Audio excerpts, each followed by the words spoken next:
नमस्कार बंधुरा hi friend welcome to Das garden. आज के किन्तु खूबी खूबी गुरुत्वपूर्ण एक विषय निये तुम्हारे सामने आमी तुले धरते चलेছি। देखो जे कोन विषयटा तुम्हारे सामने तुले धरते चलेছি। এই যে देखो बंधुरा আমার গাছের পাতাগুলো কিন্তু সব কটা গাছের পাতা দেখতে পাচ্ছ, এই দেখো পুরো হলুদ হয়ে গেছে। এই দেখতে পাচ্ছ, এই দেখো প্রত্যেকটা গাছের পাতা কিন্তু হলুদ হয়ে গেছে। এর কারণটা কি? এই যে দেখো শুধু ওই গাছ না, আমার এই পজিশনে যত গাছ আছে প্রত্যেকটা গাছের পাতা কিন্তু হলুদ হয়ে গেছে। কিন্তু আরেকটু দেখো বন্ধুরা, এই যে এইদিকের যে গাছগুলো আছে,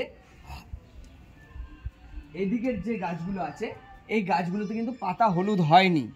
এই দিকের কোনো গাছের কিন্তু পাতা সেইভাবে হলুদ হয়নি। এমনিতে এখন কিন্তু বন্ধুরা এখন একটা ডরমেন্সি পিরিয়ড, এই পিরিয়ডটা হচ্ছে ডরমেন্সি পিরিয়ড গাছের জন্য। তো এই ডরমেন্সি পিরিয়ডেও কিন্তু এই গাছের পাতাগুলো কিন্তু হলুদ হয়নি, কিন্তু এই দিককার পাতাগুলো হলুদ হয়েছে। এই যে দেখো বন্ধুরা, যে এই পজিশনে আমার যত গাছ আছে, এই যে যত কটা গাছ আছে প্রত্যেকটা গাছের পাতা কিন্তু অতিরিক্ত পরিমাণে হলুদ হয়েছে। এবার হলুদ হওয়ার কারণটা আমি একটা গাছ, এই গাছগুলোকে নিয়ে একটা এক্সপেরিমেন্ট করছিলাম। সেই এক্সপেরিমেন্টটা তোমাদের সামনে সম্পূর্ণরূপে না এক্সপেরিমেন্ট করে তোমাদের সামনে তুলে ধরলে তাহলে হবে না। তাই আমি আগে নিজে এটাকে পরীক্ষা করলাম, পরীক্ষা করে তোমাদের সামনে তুলে ধরলাম। পরীক্ষাটা হলো কি, মূল বিষয়তে আসছি। মূল বিষয় হচ্ছে আমরা যে লিকুইড জৈব সারটা তৈরি করি, এই যে দেখতে পাচ্ছ আমার লিকুইড জৈব সার তৈরি হচ্ছে। আর লিকুইড জৈব সার যে আমরা স্টোর করি, এই লিকুইড জৈব সার বন্ধুরা, লিকুইড জৈব সারকে কোনো সময় গাছের গোড়ায় ডাইরেক্ট দেওয়া যাবে না। কোনো গাছের গোড়াতে এই লিকুইড জৈব সার ডাইরেক্ট দেওয়া যাবে না। কিভাবে দিতে হবে সেটাই আমি পরীক্ষা করে দেখলাম। যে আমি কিন্তু এই কটা গাছে, এই যে যত কটা গাছ দেখতে পাচ্ছ হলুদ পাতা হয়ে গেছে, প্রত্যেকটা গাছে কিন্তু ডাইরেক্ট দিয়েছিলাম। কারণটা কি, এটা আমার পরীক্ষা করার জন্য, নাহলে তোমাদেরকে আমি প্রমাণটা দেখাতে পারবো না। তাই আমি ডাইরেক্ট দিয়েছিলাম।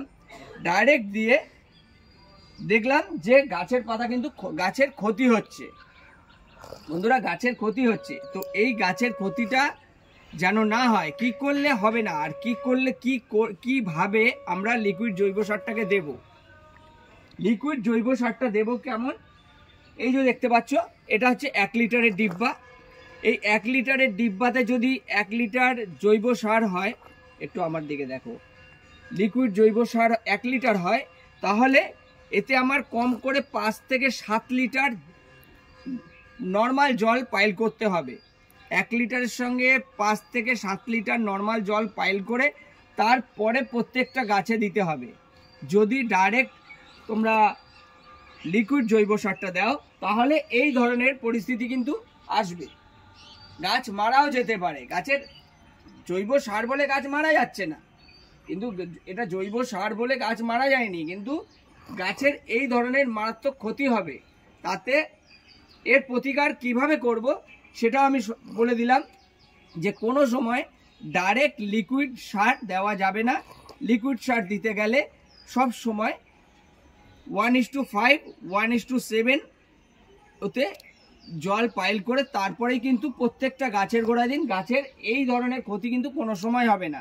আর আরেকটা বিষয়, যে আমি যে এই যে সমস্যাগুলো ঘটিয়েছি, আমার দিকে এই যে সমস্যাগুলো ঘটিয়েছি, এই সমস্যাগুলো একটা এক্সপেরিমেন্ট করার জন্য করেছি। আবার এর কিন্তু আমি প্রতিকার করে নেব। আজকে একটা শর্টের মধ্যে বলে দিচ্ছি এর প্রতিকারগুলো কিভাবে করব। তবে বন্ধুরা একই ভিডিওতে যদি আমি সব বলি তাহলে ভিডিওটা অনেক বড় হয়ে যাবে। তো এই পাতাগুলো ঝেড়ে ফেলে দেব। তবে আজকে আমি একই ভিডিওতে বেশি বলবো না, তাহলে ভিডিওটা অনেক বড় হয়ে যাবে বন্ধুরা। তো একটু মাথায় রাখবেন যে গাছে কিন্তু ডাইরেক্ট লিকুইড সার দেওয়া যাবে না। লিকুইড সার দিতে গেলে তাতে পরিমাণ মতো জল পাইল করে তারপরে গাছের গোড়াটা খুঁড়ে তারপরে গাছের গোড়ায় আপনারা দিন, গাছে এই ধরনের ক্ষতি হবে না। নমস্কার বন্ধুরা, ভিডিওটি যদি ভালো লাগে লাইক শেয়ার কমেন্টস করবেন। প্লিজ চ্যানেলটিকে সাবস্ক্রাইব করে আমার পাশে থাকবেন। নমস্কার।